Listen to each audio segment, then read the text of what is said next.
Welcome to this journey through one of the most disturbing cases recorded in the history of Augusta, Georgia. Before we begin, I invite you to leave in the comments where you're watching from and the exact time you're listening to this narration. We're interested in knowing what places and what times of day or night these documented stories reach. The case of the Dupri family celebration in 1849 remains one of the most perplexing chapters in Augusta's history. The events took place at the Dupri estate, situated approximately 3 miles from the Savannah River, in what was then considered the prosperous outskirts of Augusta. In the summer of that year, something occurred that would remain buried in family journals, newspaper clippings, and courthouse records for over a century. What began as a gathering to celebrate a marriage engagement ended with a series of disappearances that authorities at the time chose to overlook, attributing them to what they called typical slave flight. But the discovery of a woman's glove, preserved in the attic of the old Dupri home during renovations in 1962, would challenge this convenient explanation. If you're enjoying the story and feel like helping the channel with any amount, please support us by clicking the thanks button and donating whatever you wish. This really helps the channel keep posting new stories. The Dupri family was among Augusta's elite. Thomas Dupri had amassed considerable wealth through cotton trade and was known throughout Georgia as a businessman of impeccable reputation. His wife, Elizabeth, maintained a household that was the envy of Augusta society. They had 3 children: James, the eldest at 26 years, Catherine, 22 years, and young William, who had just turned 19. The family owned approximately 40 slaves who worked the plantation and maintained the household. According to parish records, the Dupris were regular attendees at St. Paul's Episcopal Church and contributed generously to local charities. To all outward appearances, they represented the quintessential Southern aristocratic family. The summer of 1849 was particularly hot in Augusta. According to meteorological records preserved in the city archives, temperatures remained consistently above 90 degrees from June through September, creating what one newspaper column described as an atmosphere of perpetual languor that seemed to slow even the passage of time itself. It was against this backdrop of oppressive heat that the Dupri family prepared for what would be their last great celebration. According to surviving correspondence between Elizabeth Dupri and her sister in Charleston, the occasion was the engagement of Catherine Dupri to Harold Montgomery, the son of another prominent Augusta family. The engagement had been unofficially arranged for years, but the formal announcement was to take place at a garden party on July 15, 1849. Elizabeth's letters, now preserved in the Georgia Historical Society collection, detail extensive preparations for the event, including the ordering of special fabrics from France and the hiring of additional household help. What makes this otherwise ordinary social occasion noteworthy is a curious notation in Elizabeth's household ledger discovered during the 1962 renovation. A simple entry, dated July 14th, reads, "Sarah transferred to kitchen duties. New arrangements made for household quarters." This seemingly innocuous administrative note would later prove to be a crucial piece of the puzzle. Sarah, according to plantation records, was a house slave approximately 24 years of age who had been with the Dupris since she was 16. She was primarily assigned to Catherine's personal service and, by all accounts, was considered valuable property due to her literacy and domestic skills. Multiple entries in Catherine's personal diary, also recovered during the renovation, mention Sarah, though always in relation to household matters or Catherine's wardrobe. The celebration took place as planned on July 15th. According to a brief mention in the Augusta Chronicle dated July 17, 1849, the garden engagement party at the Dupri estate was attended by the flower of Augusta society, with some guests traveling from as far as Savannah and Charleston to share in the joyous occasion. The article mentioned nothing unusual, suggesting the event proceeded without incident. It is in the week following the celebration that discrepancies begin to appear in the historical record. A letter from Thomas Dupri to his business associate in Savannah, dated July 22nd, mentions domestic disturbances requiring immediate attention and cancels a planned business trip. The exact nature of these disturbances is not specified, but the tone of the letter suggests urgency. More telling is an entry in the ledger of Dr. William Harrington, the Dupri family physician, dated July 19th. The entry states simply, "Called to Dupri plantation. Treatment administered to Miss Catherine for nervous exhaustion. Recommended bed rest and laudanum. No further details are provided, but subsequent entries show that Dr. Harrington returned to the plantation 3 more times in the following week. Parish records from St. Paul's indicate that the Dupri family was absent from Sunday services for 3 consecutive weeks, beginning July 22nd, an unprecedented occurrence according to the notations made by Reverend Thompson in his weekly attendance journal. When they did return to church in mid-August, Reverend Thompson noted that Miss Catherine appears greatly altered in countenance and spirit. The most significant document from this period is a report filed with the Augusta Constabulary on July 23, 1849. In this report, Thomas Dupri claimed that 3 slaves, 1 housewoman and 2 field hands, have absconded from the property. The constable's notes indicate that no particular search was ordered. As such, flight was considered common enough, particularly in the summer months when work was most demanding. What is curious about this report is that it contradicts the Dupri plantation records. According to the quarterly inventory taken on October 1st, 1849, and submitted to the county tax assessor, the plantation was missing not 3, but 5 slaves from its previous accounting. This discrepancy was never officially addressed. The engagement between Catherine Dupri and Harold Montgomery was quietly dissolved in September of that same year.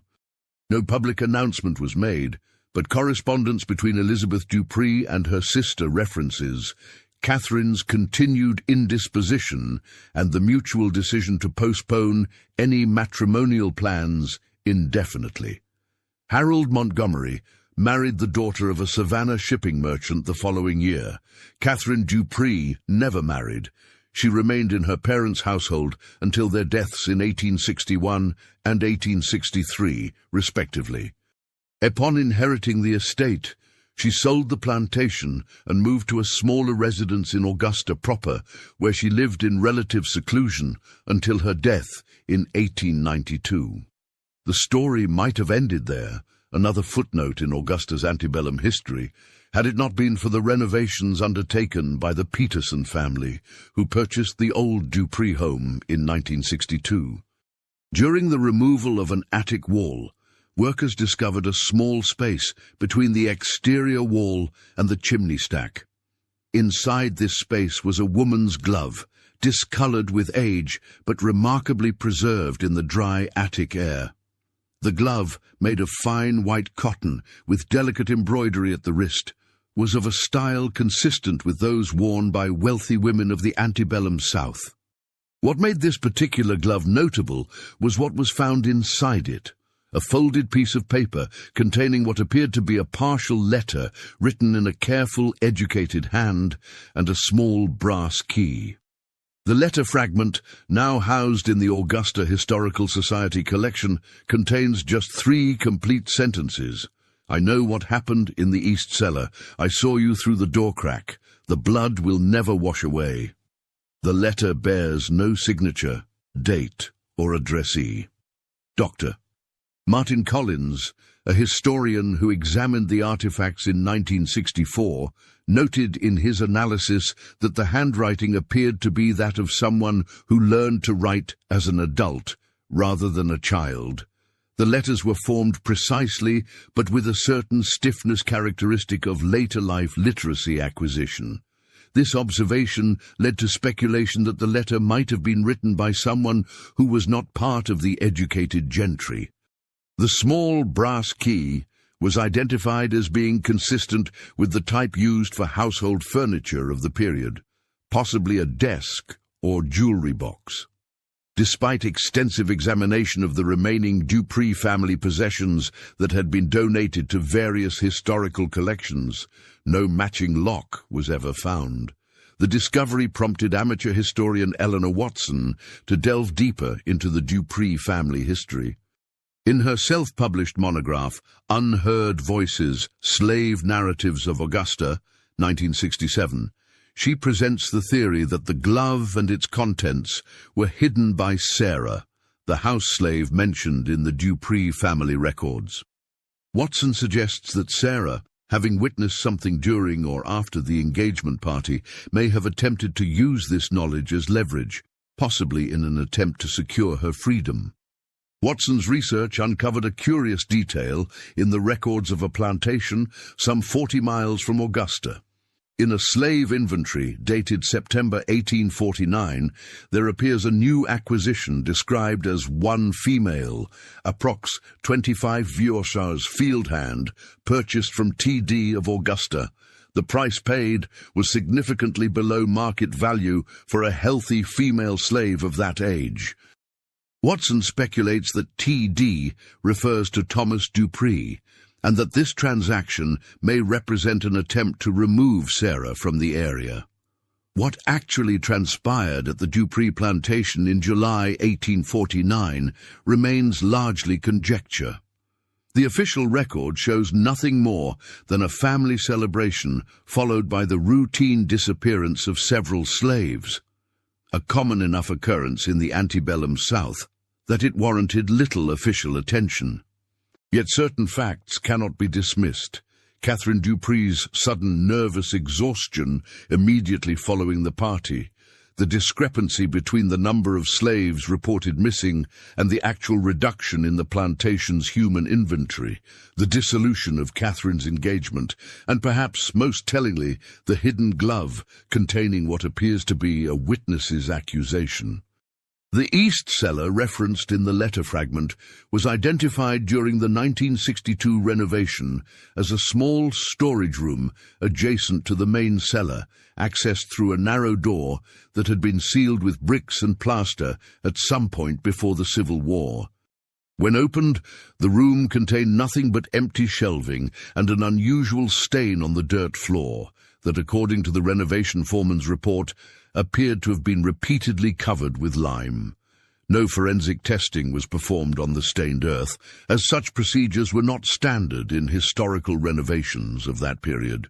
The space was simply cleaned and incorporated into the new owner's wine cellar. In 1850, less than a year after the engagement party, Thomas Dupri commissioned a substantial renovation of the plantation house. According to the builder's records, this included the complete reconstruction of the kitchen and adjacent service areas, as well as the sealing off of certain unused storage spaces in the cellar level.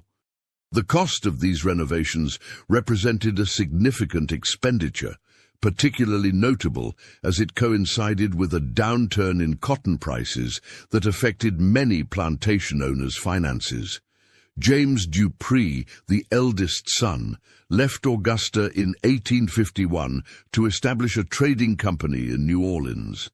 In the few surviving letters to his sister Catherine, he makes no mention of the events of the previous summer, focusing instead on business matters and local society news.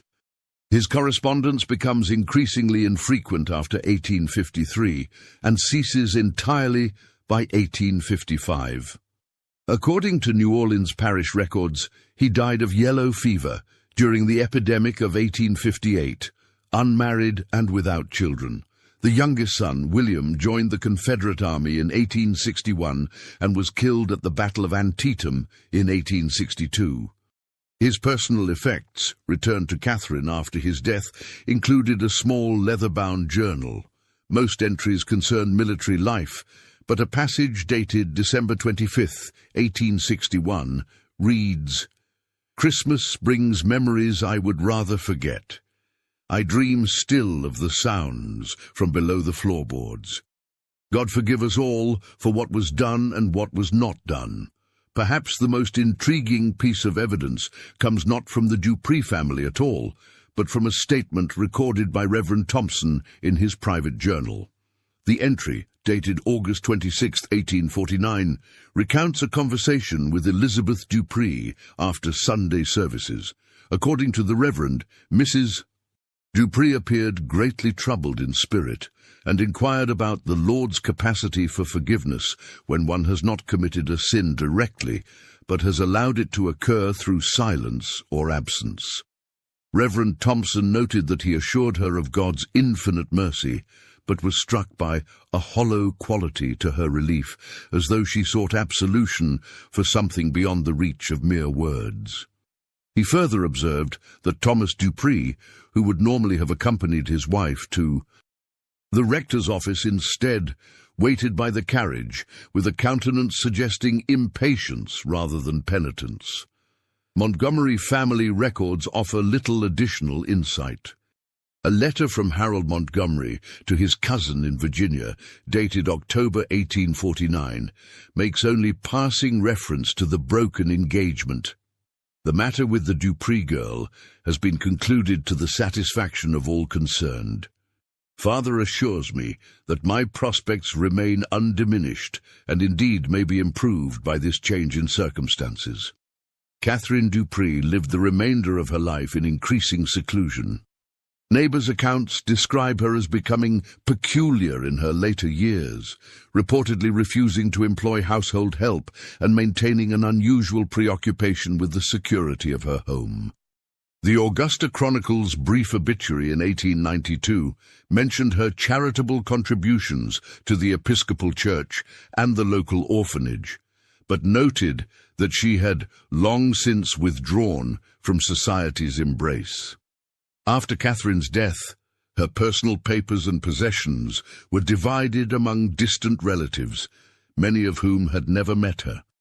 A significant portion ended up in various historical collections through donation or sale. It was among these dispersed items that Eleanor Watson conducted much of her research in the 1960s. One item of particular interest was Catherine's personal Bible, donated to the Augusta Historical Society by a grandniece in 1948.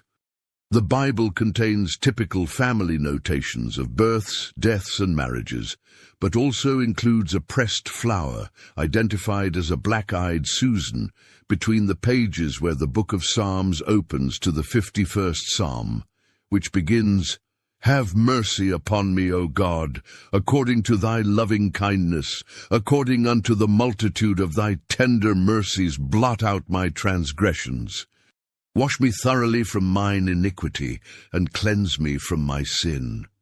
The renovation of 1962 was not the first time the old Dupri home had yielded unexpected discoveries.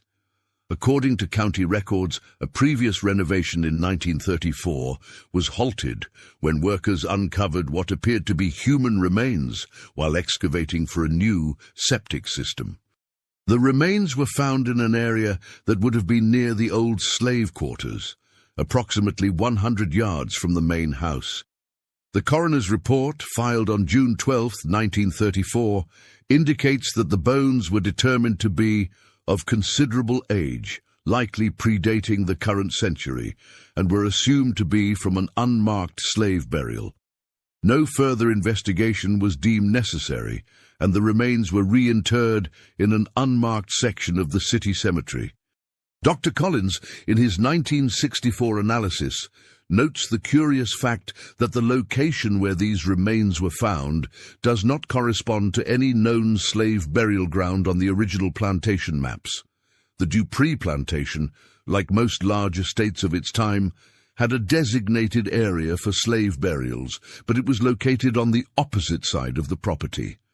In the winter of 1965, the Peterson family, who had purchased and renovated the old Dupri home, reported experiencing unsettling occurrences in the house, including unexplained sounds and a persistent cold spot in the east wing. They sold the property the following year. The next 3 families who owned the house each stayed less than 5 years, with 2 specifically citing an uncomfortable atmosphere as their reason for selling. Local folklore eventually attached itself to the property, with stories of hauntings becoming part of Augusta's unofficial history. Ghost tours established in the 1990s included the house on their route, though the narratives focus more on generic supernatural elements than on the specific historical events that may have occurred there. In 1968, Eleanor Watson attempted to locate descendants of the slaves who had been listed as missing from the Dupri plantation, but her efforts yielded little concrete information. The fragmentary nature of slave records, combined with the chaos of the Civil War era and its aftermath, made tracing such connections nearly impossible.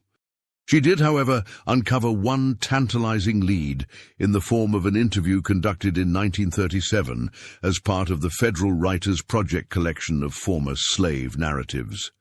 The interviewee, identified only as Old Martha, age approximately 100, recounted a story told to her by her mother about a big house near the river where the devil came to a party wearing fine clothes, and afterward 5 people were never seen again. The location details are vague, but the time frame would align with the events at the Dupri plantation. The most recent chapter in this historical mystery occurred in 1969, when a construction project on the outskirts of Augusta uncovered a small, unmarked cemetery. Archaeological assessment determined it dated to the mid-19th century and contained the remains of 5 individuals. No headstones or markers were present, but the burial method, simple pine coffins without decorative elements, was consistent with indigent or slave burials of the period. What made this discovery unusual was the location. The site was on what had once been part of the Montgomery estate, the family of Catherine Dupri's former fiancé. No record existed of a burial ground in this location, which had been a wooded area well away from both the main house and the established slave quarters.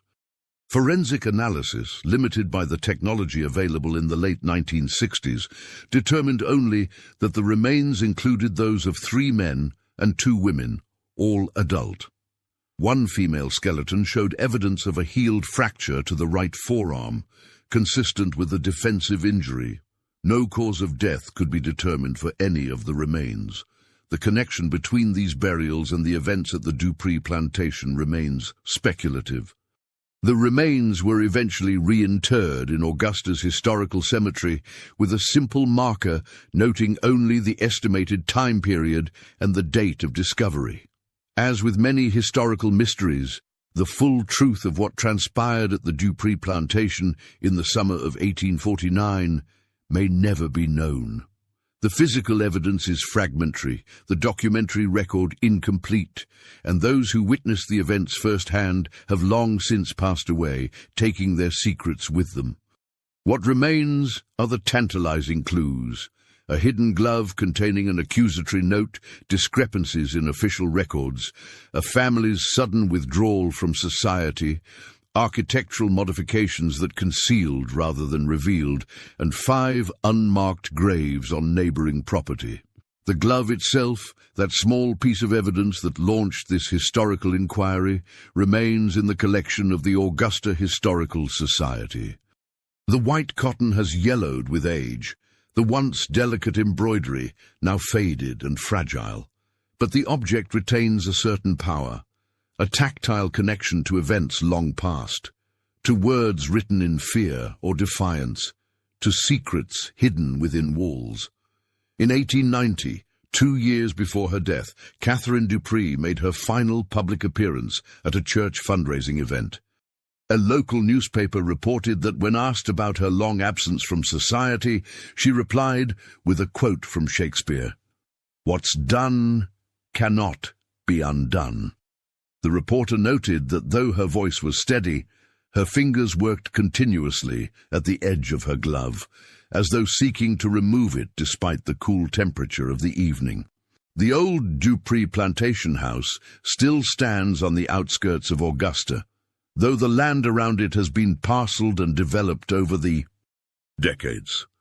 The current owners, who purchased the property in 1981, have reported no unusual occurrences and have maintained the historic structure with appropriate care.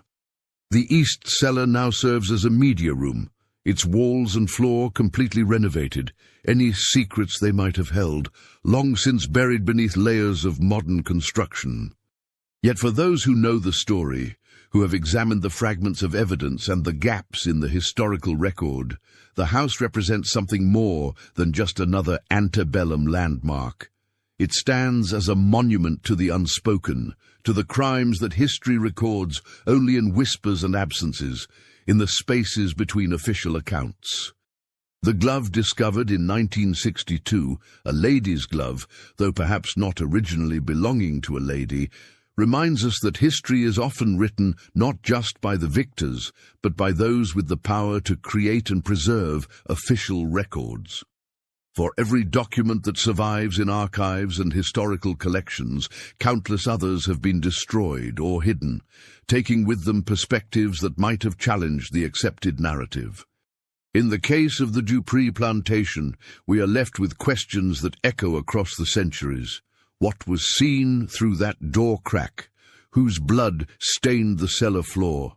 Why were 5 people, not 3, missing from the plantation's inventory? What connection existed between Sarah, the literate house slave, and the hidden accusatory note? And perhaps most disturbingly, how many other such stories remain untold, buried in attic walls or beneath unassuming patches of ground, waiting for chance or determination to bring them into the light? For the 5 people who disappeared from the Dupri plantation in the summer of 1849, whether through flight, as the official record claims, or through some darker fate, as the evidence suggests, justice may never be fully served. But in reconstructing their story, in acknowledging the possibility of their suffering, we perhaps offer a small measure of the recognition that was denied them in life. The sound that still echoes from that long-ago July night is one of silence, the enforced silence of those whose voices were deemed unworthy of recording, the complicit silence of those who may have witnessed but failed to speak, the institutional silence that allowed such events to be neatly categorized as routine and unremarkable. It is that silence, more than any supernatural whisper, that haunts the old Dupri estate. And it is that silence that we, as students of history, must continue to challenge, listening for the voices that speak from gloves hidden in walls, from stains covered with lime, from graves without names, from the spaces between the lines of official records. For in those spaces, in those silences, lies a truth that no amount of renovation can completely erase. In 1958, 6 years before Dr. Collins conducted his analysis of the glove and its contents, another piece of the puzzle emerged through an unlikely source. Mabel Jenkins, a retired schoolteacher who had grown up in Augusta, contributed an oral history to the Georgia Folk Heritage Project. Her recording, preserved on magnetic tape and later digitized by the University of Georgia, includes a story passed down through her family about the Dupri household. According to Jenkins, whose grandmother had worked as a laundress for several prominent Augusta families, there had been whispered talk among the colored help about the events following the Dupri engagement party. Jenkins recounted, "My grandmother would never speak directly about what happened, but she told me once that after that celebration, the Dupris had their kitchen floor replaced entirely, though it had been installed new just 2 years prior. She said the wood had been stained with something that wouldn't come clean no matter how hard they scrubbed." Jenkins also mentioned a rumor that Catherine Dupri had been taken with someone considered inappropriate, though the nature of this attachment was never specified in the family stories. Whatever happened, Jenkins concluded in her recording, it changed that family forever. My grandmother said Mrs. Elizabeth Dupri, who had once been known for her laughter, never smiled again after that summer. The kitchen renovation mentioned by Jenkins is confirmed in Thomas Dupri's business records, which show a payment to a carpenter in August 1849 for complete removal and replacement of kitchen flooring, walls to be whitewashed, new shelving constructed. The cost was substantial, and as Jenkins noted, seems unusual given that household accounts show a previous kitchen. Renovation had been completed in 1847. In 1959, during the cataloguing of materials donated to the Augusta Public Library by the estate of Judge William Carrington, an intriguing document was discovered tucked inside a legal reference book. The document, a single sheet of paper folded several times, contained what appeared to be private notes regarding a conversation between Judge Carrington and Thomas Dupri in late July 1849.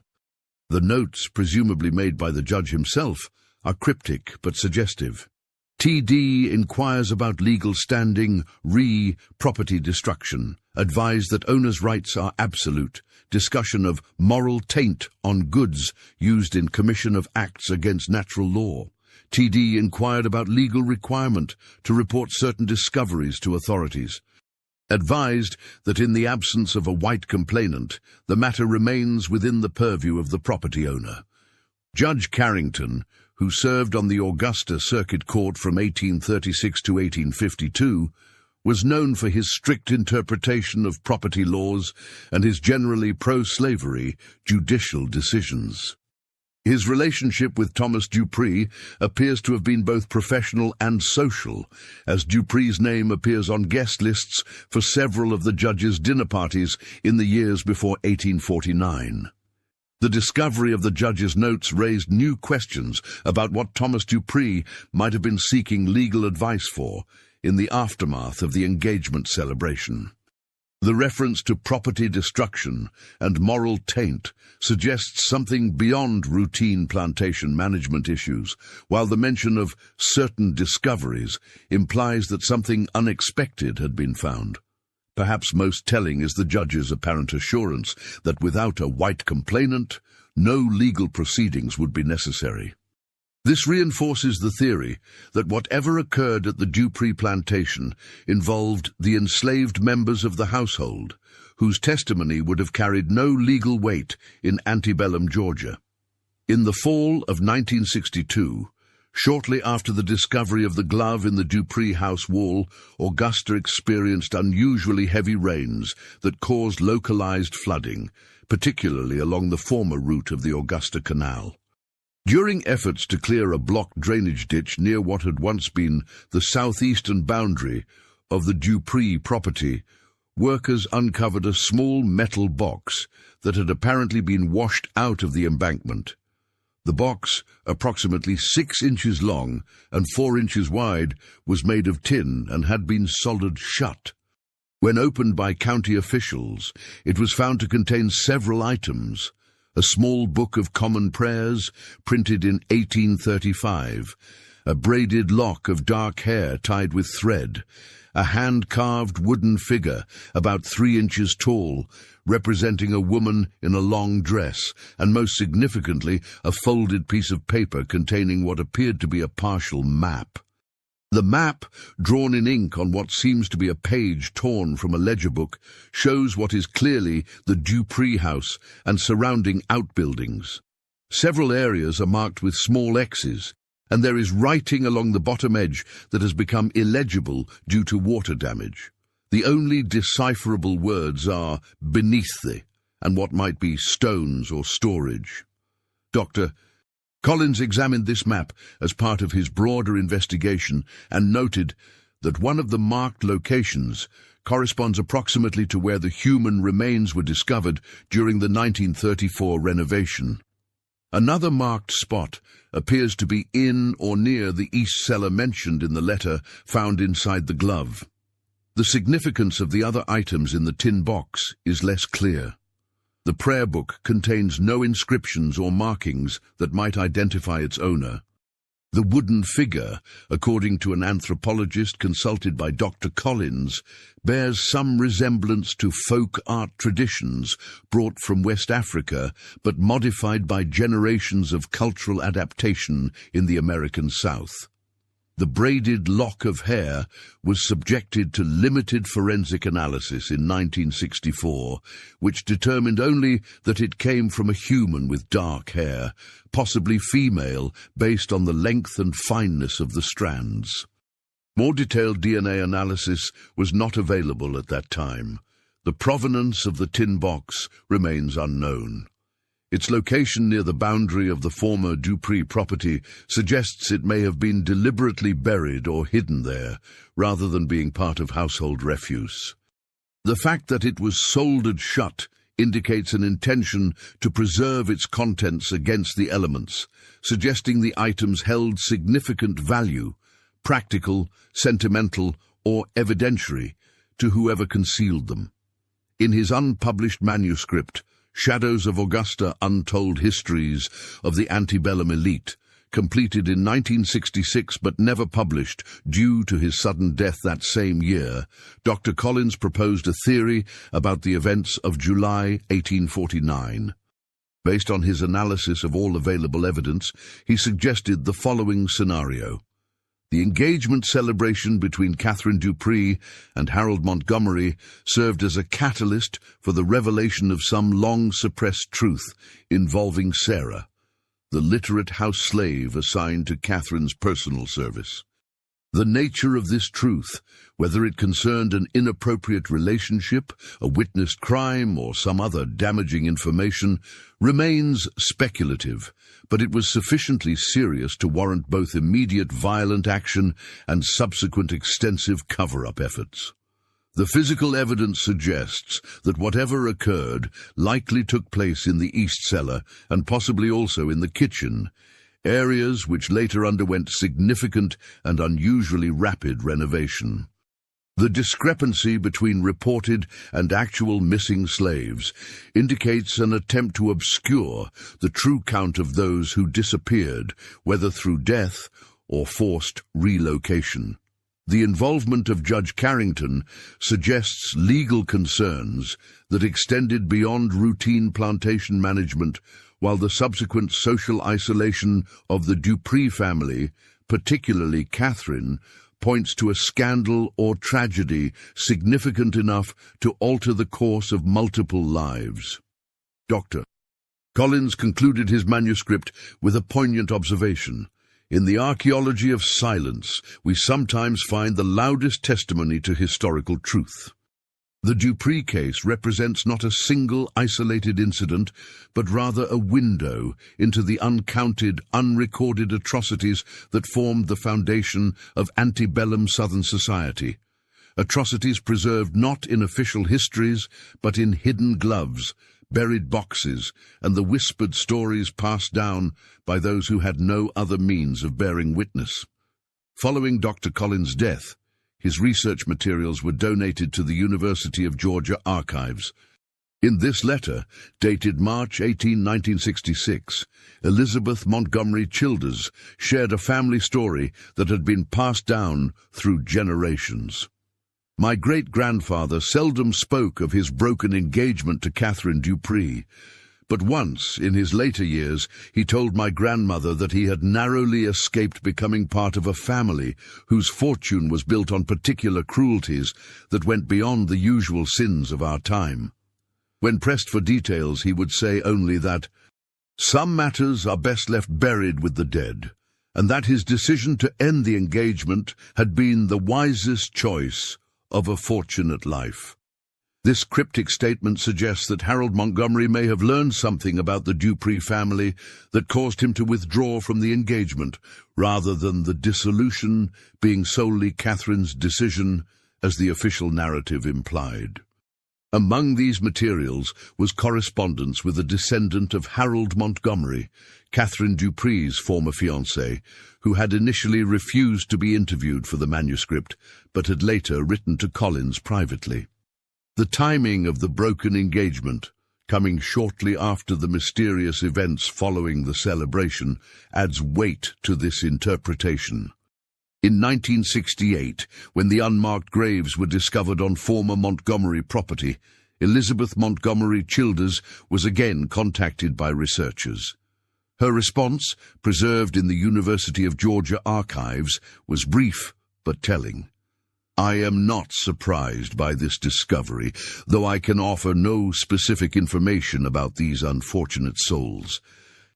I would suggest, however, that you consider the possibility that their burial on Montgomery land may have been an act of mercy rather than complicity, perhaps the only form of justice or dignity that could be offered under the circumstances that prevailed. The implication that the Montgomery family may have provided burial for victims of some act committed at the Dupri plantation adds yet another layer to this historical puzzle.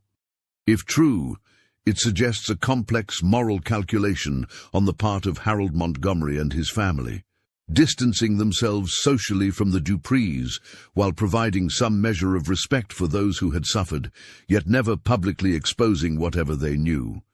Catherine Dupri's later years, spent in isolation in her Augusta home, are documented primarily through tax records, occasional mentions in church donation lists, and the brief interactions recorded by neighbors and tradespeople.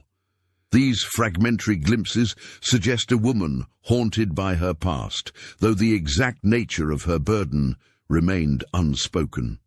According to the diary of Augusta physician Dr. James Whittier, he was called to Catherine's home in 1878 to treat an episode of what he termed acute melancholia with agitation.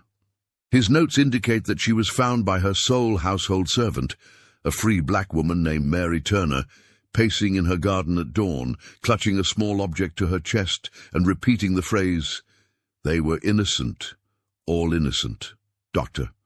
Whittier prescribed a tonic containing laudanum and suggested regular companionship, noting with evident frustration that Miss Dupri resists all efforts towards social reintegration, preferring her solitude despite its evident detrimental effects on her mental constitution. In a follow-up entry 3 months later, he observed that she had returned to her customary state of remote composure, that peculiar calm that suggests not peace, but the exhaustion that follows prolonged internal struggle. Mary Turner, the free black woman who served as Catherine's housekeeper and cook from approximately 1870 through 1888, left no written record of her experiences in the household. However, her granddaughter was interviewed by Eleanor Watson in 1967 and recalled stories that her grandmother had shared. According to this oral history, Catherine Dupri maintained strict routines, including a peculiar ritual performed on the 15th of each July, the anniversary of the engagement party. On this day, she would lock herself in her bedroom from dawn until dusk, permitting no interruptions. Mary Turner reported hearing weeping from behind the door, and once the sound of glass breaking. When she entered to clean the following day, she would find the room in perfect order, save for a single item, a white glove placed on the dressing table, which would then disappear before the next morning. The granddaughter also recounted that Catherine had stipulated in her employment agreement with Mary Turner that certain topics were never to be mentioned: the old house, the summer celebration, Sarah, and the cellar. Any reference to these subjects would result in immediate dismissal without reference. Perhaps the most curious detail from this oral history concerns Catherine's death in 1892. According to Mary Turner's account, as related by her granddaughter, Catherine summoned her to her bedside in her final hours and pressed into her hand a small brass key, saying only, "It's finished now, let them rest." Mary Turner apparently never discovered what the key might open, and eventually passed it to her daughter as a curiosity. Its current whereabouts are unknown. The Augusta Chronicle's coverage of Catherine's funeral noted the sparse attendance, consisting primarily of church officials and distant relatives. However, the paper also mentioned an elderly colored woman standing apart from the main assembly, who placed a single black-eyed Susan on the grave after all others had departed. The identity of this woman was not recorded, but the choice of flower, matching the pressed bloom found in Catherine's Bible, suggests some connection to the deceased or knowledge of her personal symbolism. In the decades following these events, the story of the Dupri family faded from public memory, preserved only in scattered documents and oral histories. Augusta grew and changed. The Civil War and Reconstruction reshaped Southern society, and new generations arose with little knowledge of or interest in the mysteries of the previous century.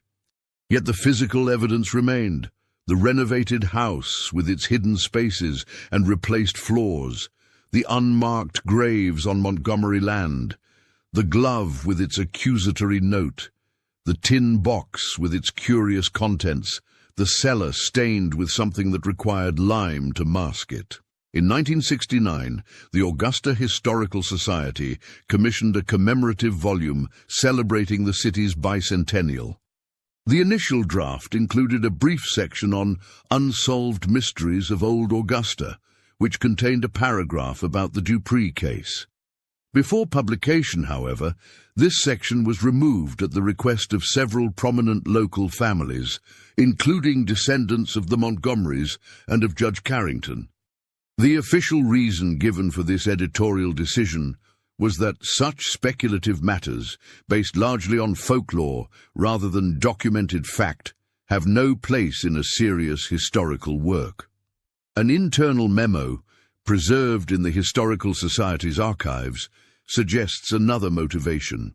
While these tales may hold some academic interest, their inclusion risks casting a shadow over names still honored in our community. The bicentennial volume should celebrate Augusta's proud heritage rather than excavating its more troubling chapters. This attempt at historical erasure is itself telling, a continuation of the same impulse towards silence and concealment that characterized the original events and their immediate aftermath. Yet, as Dr. Collins observed in his unpublished manuscript, the archaeology of silence sometimes reveals more than the official record ever could. The final piece of this historical puzzle emerged in 1968, when the Augusta Public Library received a donation of books from the estate of an elderly resident named Grace Williams, who had passed away at the age of 96.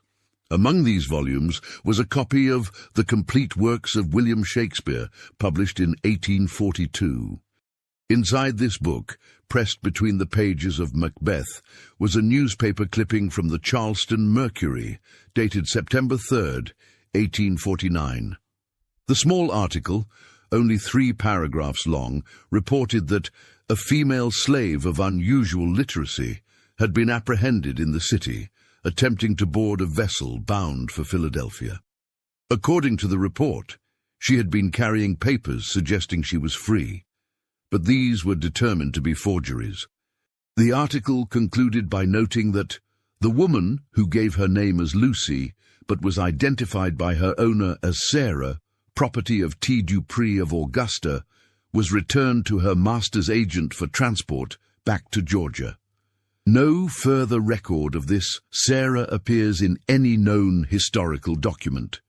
The Shakespeare volume also contained a handwritten note on the end paper, in what handwriting experts would later identify as being consistent with the note found in the glove.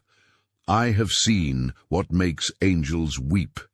If these words find sympathetic eyes, know that 5 souls cry out from beneath stone and soil. I go now to what fate brings, but these words remain. Look to the east room where darkness gathers, and to the kitchen where fire could not cleanse. Judge not by what records claim, but by what silence hides. The note is signed simply S, with the date Aug 20, 1849.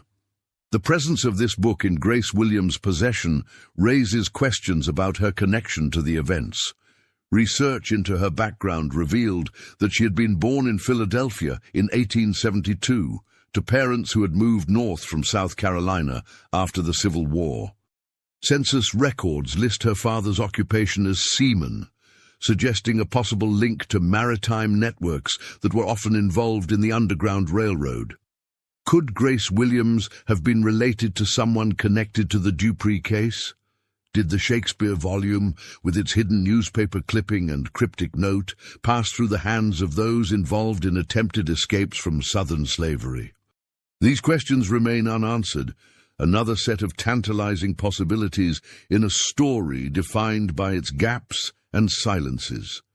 What we know with certainty is limited. An engagement celebration took place at the Dupri plantation in July 1849. In the aftermath, several slaves were reported missing. Renovations were hurriedly made to specific areas of the house. Catherine Dupri's engagement was broken, and her life took a dramatic turn toward isolation. And physical evidence discovered more than a century later suggests that violence occurred and was deliberately concealed. The rest remains in the realm of informed speculation, an exercise not in sensationalism, but in recovering voices and experiences that the official record sought to erase. In this effort, we honor not just the specific individuals who may have suffered at the Dupri plantation, but the countless others whose stories have been similarly silenced by history's selective memory. As for the Dupri house itself, it was eventually converted into a bed and breakfast in the 1990s, capitalizing on Augusta's growing heritage tourism industry. The promotional materials make no mention of the events of 1849, focusing instead on the architectural features and the property's connection to traditional Southern plantation life. Guests occasionally report unusual experiences, cold spots in certain rooms, the sound of footsteps when no one is present, objects that seem to move without explanation. They do not mention the glove in the wall, the stain beneath the cellar floor, or the note signed simply S. But for those who know where to look, who can read the spaces between official narratives, who understand that history is as much about what is not said as what is recorded, the true story remains accessible. A whisper beneath the floorboards, a shadow behind the freshly plastered wall, a secret passed down through generations of those who had reason to remember when others chose to forget. The current owners attribute these stories to the power of suggestion and the natural creaks and settling of an old house. In the summer of 2005, during renovations to expand the bed and breakfast dining room, workers discovered a small cavity beneath the kitchen floor. Inside was a bundle wrapped in oilcloth, remarkably preserved.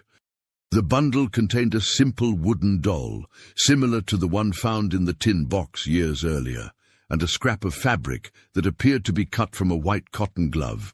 No official investigation was conducted. No newspaper articles were published. The items were quietly removed and, at the owner's instruction, reburied elsewhere on the property, a final act in a long history of concealment. But the truth, as Catherine Dupri perhaps finally recognized on her deathbed, cannot be forever hidden. It emerges in fragments and whispers, in objects preserved and stories passed down, in the very silences that were meant to erase it.